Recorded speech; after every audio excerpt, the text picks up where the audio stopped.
Welcome back to my YouTube channel अपना commerce point. Students, आज हम करेंगे अकाउंटिंग इक्वेशन का एक प्रॉब्लम है जिसको सॉल्व करते हैं। ठीक है, एक प्रैक्टिकल क्वेश्चन। ठीक है स्टूडेंट्स, तो ध्यान से बने रहें वीडियो पर और वीडियो को अंत तक जरूर देखिएगा पूरा।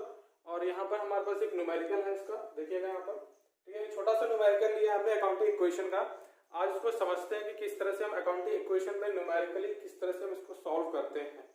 ठीक है, तो कैसा हमारा फॉर्मेट रहने वाला है अकाउंटिंग इक्वेशन का, क्या क्या चीजें हमें वहां पे लिखनी पड़ती है और उसके पूरी तरह से हम इसका फॉर्मेट समझेंगे। फिर उसमें हम समझेंगे कि किस तरह से हमें जो ट्रांजैक्शंस होते हैं उनको किस तरह से अकाउंटिंग इक्वेशन में दिखाया जाता है। तो चलिए स्टूडेंट स्टार्ट करते हैं, टाइम वेस्ट नहीं करेंगे, स्टार्ट करेंगे। तो सबसे पहले देखिएगा यहाँ पे कुछ ट्रांजेक्शन्स दिए हुए हैं हमें, तो पहले इन ट्रांजेक्शन्स को पढ़ लेते हैं ध्यान से। देखिए, Mukesh started business with cash ₹80,000, मतलब मुकेश ने बिजनेस स्टार्ट किया 80,000 रुपए में। ठीक है। सेकंड ट्रांजेक्शन है परचेज गुड्स फॉर कैश 28,000, मतलब कि इन्होंने गुड्स को परचेज किया है, उसके बदले में नगद दिया है, मतलब कैश का पेमेंट किया है। और कितने खरीदा है? 28,000 का परचेज किया है।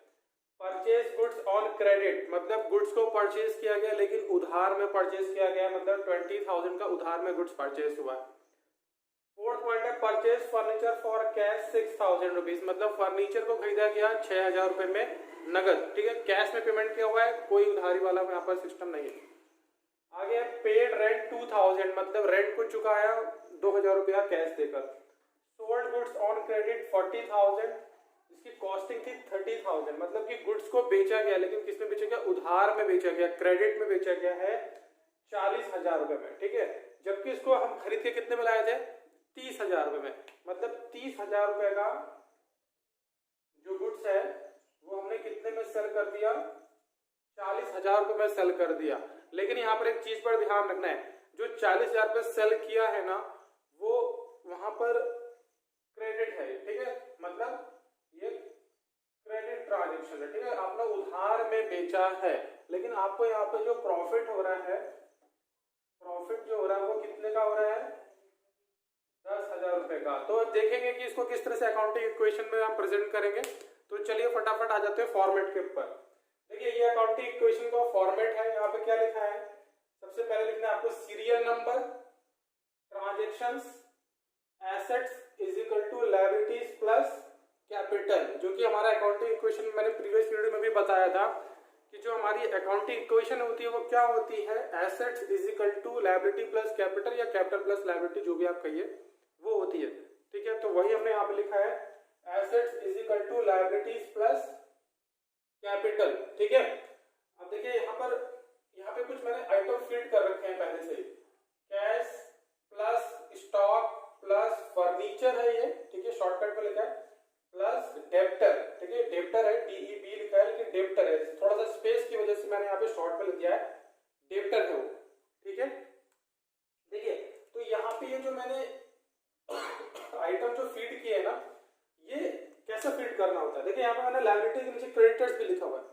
तो ये सब कैसे आया? तो ये सब हमें पहले ना पूरा ये क्वेश्चन को पढ़ना पड़ेगा। क्वेश्चन में हमें जो भी कुछ मिलेगा उसको पहले हमें यहाँ पर फीड कर लेना चाहिए। ठीक है, ऐसा नहीं है कि हम क्वेश्चन को एक एक करके एक एक ट्रांजेक्शन को करते रहें और फिर उसके हिसाब से यहाँ पे फीड करते रहें। तो इससे हमें यहाँ पर मान लीजिए कि स्पेस की प्रॉब्लम हो सकती है, जगह वगैरह कम पड़ सकती है। तो इसलिए पहले हम क्वेश्चन को पूरा पढ़ लेंगे और उसके हिसाब से यहाँ पर पहले हम इनका अकाउंट जो आइटम है बना लेंगे। तो यहाँ पर आप ध्यान दीजिएगा, अकाउंटिंग इक्वेशन में जो हमने क्या बताया, assets is equal to liabilities plus capital. ठीक है, तो अगर हमें ट्रांजेक्शन में कहीं पर भी कोई भी एसेट्स नजर आती है, ठीक है, तो हम उसको यहाँ पे फीड कर लेंगे, मतलब उसका एक आइटम यहाँ पे एक अकाउंट की तरह यहाँ पे बना लेंगे। अगर हमें कोई लायबिलिटी नजर आती है तो भी हम यहाँ पे इसको लायबिलिटी के नीचे बना लेंगे। ठीक है, तो चलिए पढ़ते हैं। सबसे पहले क्या है? Mukesh started business with cash ₹80,000। इसमें क्या हो रहा है कि मुकेश ने बिजनेस स्टार्ट किया है 80,000 रुपए में।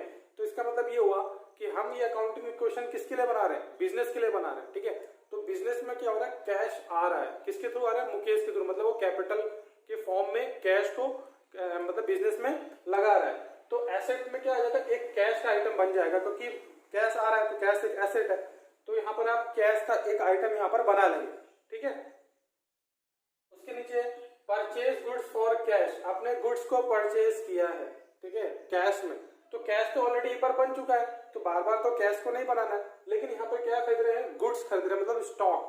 तो स्टॉक भी हमारा क्या है, एसेट है। तो इसलिए आप यहाँ पर एक इसका आइटम, यहाँ पर एक अकाउंट यहाँ पर बना लेंगे। ठीक है, नेक्स्ट है परचेज गुड्स ऑन क्रेडिट। आपने गुड्स को खरीदा, क्रेडिट में परचेज किया है, तो ठीक है, स्टॉक तो बन ही चुका है एक, लेकिन क्रेडिट में परचेज किया है तो इट मींस क्रेडिटर होगा, जिससे आपने परचेज किया क्रेडिटर। तो क्रेडिटर का एक यहाँ पर आप इस तरह से अकाउंट यहाँ पर बना लेंगे। ठीक है, आगे लिखा है परचेज फर्नीचर फॉर कैश। आपने फर्नीचर खरीदा कैश में, तो कैश का तो बन चुका है ऑलरेडी, फर्नीचर का एक नया आ रहा है, तो एक फर्नीचर बना लीजिए यहाँ पर। ठीक है, उसके बाद है पेड रेंट। रेंट तो कोई एसेट है नहीं, ना ही कोई लायबिलिटी है, तो इसको तो बनाने की यहाँ पे कोई जरूरत नहीं है, क्योंकि हमें एसेट या लायबिलिटी होगा तभी हम बनाएंगे। रेंट क्या है, एक्सपेंस है, तो एक्सपेंस का यहाँ पर आपको कोई भी अकाउंट नहीं बनाना है। ठीक है, सिर्फ एसेट्स या लायबिलिटी का ही बनाना है।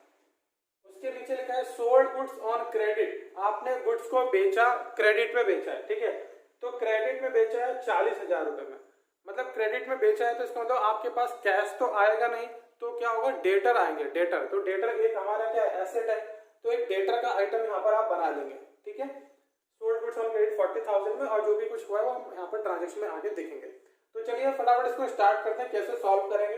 तो सबसे पहले हमने देखिए एक यहाँ पे इस तरह से लिख दिया है, सीरियल नंबर 1। पहला क्या है, Mukesh started business with cash. तो Mukesh started business with cash, आपको यहाँ ट्रांजेक्शन लिखना है, जो भी ट्रांजेक्शन आपको दिया रहेगा वो आपको यहाँ पर लिखना है। तो इस ट्रांजेक्शन में क्या हो रहा है कि जो मुकेश है उसने बिजनेस स्टार्ट किया है 80,000 रुपए में, तो कैश आया 80,000। ठीक है, 80,000 आ गया। ठीक है, तो यहाँ पे कोई स्टॉक आ रहा है क्या, नहीं। फर्नीचर आ रहा है क्या, नहीं। डेटर आ रहा है क्या, नहीं। क्रेडिटर, नहीं। कैपिटल में 80,000 यहाँ पर आ जाएगा। ठीक है, क्योंकि एंट्री क्या होती है, cash account debit to capital. ठीक है, क्योंकि जब भी कोई बिजनेस स्टार्ट करता है कोई बिजनेसमैन, तो वहां पे कैश आता है, लेकिन किस फॉर्म में आता है, कैपिटल की फॉर्म में आता है। तो कैपिटल में भी 80,000 दिखाना होगा और कैश में भी 80,000 दिखाना होगा। इस तरह से आप यहाँ पे एक लाइन ड्रॉ कर देंगे। आपको एक चीज यहाँ पर ध्यान रखनी होगी कि हमेशा आपकी दोनों साइड्स, मतलब assets is equal to liability plus capital, ये दोनों का प्लस जो होगा वो एसेट के बराबर हमेशा रहना चाहिए। आपको हमेशा हर इक्वेशन में इसको चेक करते रहना है। ठीक है, तो यहाँ पे हमने क्या लिख देना है, न्यू इक्वेशन। क्या लिख देना है, न्यू इक्वेशन। कितना आ गया, 80,000 प्लस स्टॉक में कुछ नहीं, फर्नीचर में कुछ नहीं, डेटर में भी कुछ नहीं है, क्रेडिटर में कुछ नहीं है, और कैपिटल में 80,000। बस इस तरह से आपको यहाँ पे भर देना है। ठीक है, ये आपकी न्यू इक्वेशन हो गई, ये न्यू इक्वेशन लिखा है। ठीक है, शॉर्ट में लिखा है, समझ लीजिए। अब सेकंड हम अपना ट्रांजेक्शन पढ़ते हैं। क्या लिखा है, परचेज गुड्स फॉर कैश ₹80,000। तो यहाँ पे भर दीजिए परचेज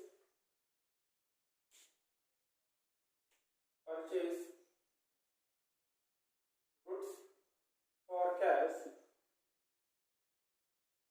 ₹28,000। थोड़ा सा स्पेस की वजह से मैंने छोटा लिखा है, हो सकता है समझ में ना आ रहा हो, इसलिए आप जो मैं डिक्टेट कर रहा हूं उस पर आप ध्यान रखिएगा। ठीक है, मैंने क्या लिखा है, परचेज गुड्स फॉर कैश 28,000, मतलब 28,000 रुपए का हमने क्या करा, गुड्स परचेज किया है।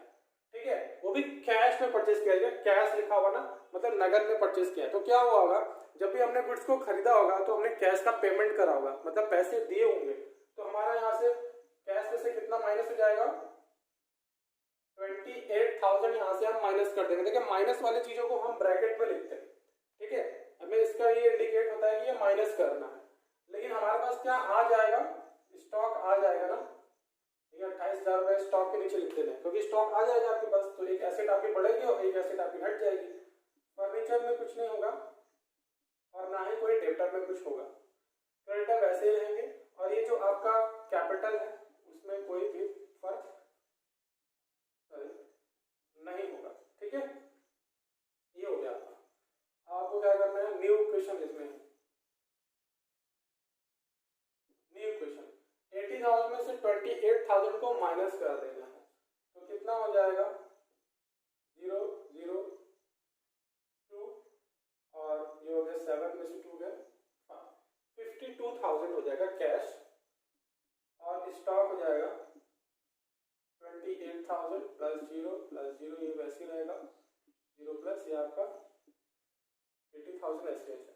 ठीक है, तो इस तरह से ये आपने कंप्लीट कर लिया। देखिए यहाँ पे 52,000 प्लस 28,000 को अगर आप प्लस करेंगे तो आपको 80,000 मिल जाएगा। ठीक है, तो सही है। नेक्स्ट अब आपका थर्ड क्या कह रहा है, परचेज गुड्स ऑन क्रेडिट। आपने गुड्स को खरीदा, परचेज गुड्स ऑन क्रेडिट, मतलब आपने गुड्स को तो खरीद लिया है लेकिन क्रेडिट में खरीदा है, कैश में नहीं खरीदा है, मतलब नगद पैसा कुछ नहीं दिया। तो कैश में कुछ फर्क पड़ेगा क्या? नहीं, कोई फर्क नहीं पड़ेगा। लेकिन आपने क्रेडिट में खरीदा है तो स्टॉक तो आपके पास आएगा ही, चाहे आप क्रेडिट में खरीदिए चाहे कैश में खरीदिए। तो कितना आएगा, 20,000 से आपका स्टॉक बढ़ेगा प्लस 0 प्लस 0, क्रेडिटर में आपके बढ़ जाएंगे कितने, 20,000। ठीक है, क्योंकि आपने जिससे गुड्स खरीदा होगा वो आदमी कौन होगा, क्रेडिटर होगा। ठीक है, तो आपकी लायबिलिटी बढ़ेगी क्रेडिटर से। तो इस तरह से आप यहाँ पे एक लाइन ड्रॉ कर देंगे और यहाँ लिख देंगे न्यू इक्वेशन। क्या हो जाएगा, 52,000 प्लस इसको ऐड कर देंगे 48,000 प्लस 0 प्लस 0, यहाँ पर 20,000 प्लस 80,000। ठीक है स्टूडेंट्स, तो आप देखिए दोनों साइड का टोटल बराबर है कि नहीं। इधर देखिए 1 लाख हो रहा है और इधर भी 1 लाख आ रहा है, तो इट मीन्स आपका क्वेश्चन अभी तक सही चल रहा है। पॉइंट नंबर 4 बना लेते हैं। 4 में क्या कह रहा है, परचेज फर्नीचर फॉर कैश। आपने क्या करना है, फर्नीचर खरीदना है, परचेज फर्नीचर फॉर कैश। आपने कैश में फर्नीचर खरीदा है, इसका मतलब क्या होगा कि फर्नीचर तो आपके बिजनेस में आएगा ही, लेकिन आपको क्या करना होगा, पेमेंट भी करना होगा, कैश जाएगा। मतलब एक एसेट जो कैश वाली है वो कम हो जाएगी और फर्नीचर आपके पास आ जाएगा, एक एसेट आपकी बढ़ जाएगी। तो कितने का, 6,000 रुपए का। तो देखिए यहाँ पे 6,000 आपके यहाँ से लेस हो जाएंगे, प्लस स्टॉक में तो कोई फर्क नहीं पड़ेगा, हाँ फर्नीचर में फर्क पड़ेगा, 6,000 का फर्नीचर आ जाएगा। तीसरे पॉइंट में हमारा फर्नीचर है, प्लस 0 डेटर का जो यहाँ पे कोई काम अभी है नहीं, क्रेडिटर का कुछ नहीं करना है, यहाँ पर भी आपको कुछ नहीं करना है। ठीक है, न्यू इक्वेशन बना लेनी है। न्यू इक्वेशन में देखिए 52,000 में से 6,000 को माइनस कर देंगे तो कितना हो जाएगा, 0 0। ठीक है, और ये 12 में 6 गया और ये 46,000। ठीक है, 46,000 आपका यहाँ पे हो जाएगा, प्लस 48,000 ये, प्लस 6,000 प्लस ये आपका ऐसे रहेगा 80,000। ठीक है, अब यहाँ पे आप ये आपका न्यू क्वेश्चन ही है। ठीक है, और यहाँ पे देखिए टोटल कर लीजिए आपका 46,000, 48,000 और 6,000। ठीक है, आप इसका टोटल करेंगे और इसका टोटल करेंगे तो सेम ही आपको रिजल्ट मिलेगा 1 लाख रुपीज का। ठीक है, चलिए अब नेक्स्ट पॉइंट नंबर 5 देखते हैं क्या कह रहा है। पेड रेंट 2,000, मतलब रेंट चुकाया 2,000 रुपए का। देखिए जब भी कोई भी एक्सपेंस का पेमेंट करते हैं तो 2 जगह से माइनस करते हैं, कैश में से और दूसरा कैपिटल में से, बस आपको इतना ही करना है। ठीक है, पेड रेंट कितना, 2,000। ठीक है, तो आपको यहां से माइनस करना है और किसी भी अकाउंट में कुछ नहीं करना है। ठीक है, और एक यहां से आपको माइनस करना है। ठीक है, न्यू इक्वेशन क्या हो जाएगी, न्यू इक्वेशन देखिए 46,000 से 2,000 घटाएंगे तो 44,000 आ जाएगा, 48,000 हो जाएगा, plus 6,000 plus 0 is equal to 20,000 और प्लस 6,000। ठीक है, सॉरी 80,000 है ना, तो 78,000। ठीक है, अब आप दोनों तरह साइड पे जब सम करेंगे तो आपको इक्वल मिल जाएगा। ठीक है, देखिए 44,000 में 6,000 को ऐड करेंगे तो कितना आएगा, 50 और 48 होगा 98, और ये वैसे दिख रहा है 78 प्लस 20 तो 98,000। तो दोनों साइड हमारी इक्वल चल रही है, इट मींस हमारा क्वेश्चन अभी तक लगभग सही चल रहा है, ठीक है, कोई प्रॉब्लम नहीं है। अब देखिए पॉइंट नंबर 6 जो कि लास्ट ट्रांजेक्शन है वो क्या कह रहा है, सोल्ड गुड्स ऑन क्रेडिट, मतलब गुड्स को बेच दीजिए क्रेडिट में, उधार में बेच दीजिए, 40,000 में बेच दीजिए, लेकिन उसको हम खरीद के कितने में लाए थे, सिर्फ 30,000 रुपए में। तो देखिएगा क्या करना, हमने क्या करा, सोल्ड गुड्स ऑन क्रेडिट करा है, गुड्स को बेचा है, ठीक है, तो लिख देते हैं यहाँ पर ट्रांजेक्शन में सोल्ड गुड्स ऑन क्रेडिट, ठीक है, कितने में, 40,000 रुपए, जिसकी कॉस्टिंग थी कितनी, पूरा लिख दीजिएगा, कॉस्टिंग थी 30,000, मतलब 30,000 का गुड्स हमने 40,000 में बेच दिया, ठीक है। तो चलिए करते हैं, तो क्या कैश मिला क्या हमें, कोई कैश मिल रहा है, नहीं, क्योंकि उधार में बेच रहे हो तो कोई कैश तो मिलेगा कहां से, कैश तो कुछ नहीं मिलेगा, तो कैश के नीचे 0 कर देना, प्लस स्टॉक, सेकंड में हमारा स्टॉक है, स्टॉक कितने का जाएगा, 30,000, ठीक है, जो कॉस्टिंग होगी ना उतना ही माइनस करना है, 30,000, जो कॉस्टिंग है आपको वो माइनस करना है, ना कि 40,000, 40 नहीं, 40 का तो हमने बेचा है, लेकिन हमें कितने का पड़ा था, जो हम कितने में खरीद के लाए थे उसको, हम 30,000 का खरीद के लाए थे, तो हमारा 30,000 से स्टॉक घटेगा, ठीक है। फर्नीचर में कुछ नहीं करना, हाँ डेटर में करना है 40,000, क्योंकि हमने उधार में बेचा है, उधार में बेचा तो डेटर, जिसको हम उधार में बेचते हैं वो आदमी कौन होता है, डेटर होता है, तो डेटर को 40,000 से हम यहाँ पे दिखा देंगे, ठीक है, 40,000 इज इक्वल टू, क्रेडिटर तो कुछ है नहीं यहाँ पर, प्लस, अब यहाँ पे आपको एक चीज देखनी है, ठीक है, आपको फायदा कितने का हो रहा है बेचने पे, 10,000 रुपए का फायदा हो रहा है, तो जो प्रॉफिट होता है ना उसको कैपिटल में दिखाते हैं, ठीक है, कैपिटल में उसको ऐड करते हैं, अगर लॉस होता तो क्या करते हैं, माइनस कर देते, ठीक है, अगर लॉस का केस होता है तो माइनस कर देते, प्रॉफिट है तो ऐड कर लेंगे कैपिटल में, बस इतना ही आपको यहाँ पे क्या करना है, ट्रीटमेंट करना है। अब आपको यहाँ पे लिख देना है फाइनल इक्वेशन, ठीक है, क्या लिखना है,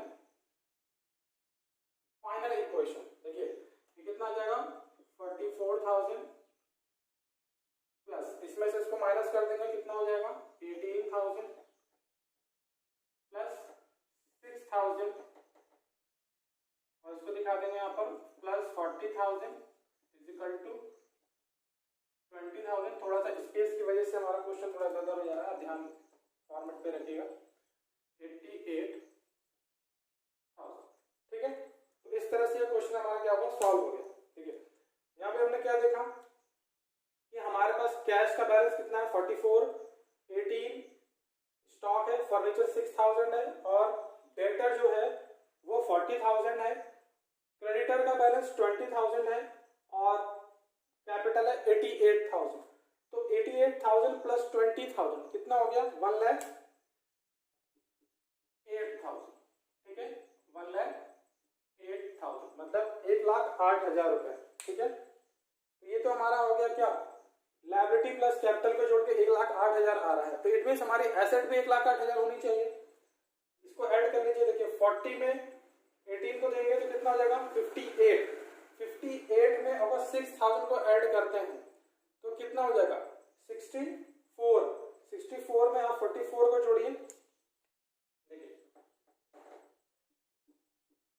64 और यहाँ पर 44, देखिए 80, लगभग आपका दोनों बराबरी है, सेम है बिल्कुल, ठीक है, बिल्कुल सेम है, तो इट मींस आपका क्वेश्चन जो है अकाउंटिंग इक्वेशन का जो बना है ये बिल्कुल सही है, ठीक है।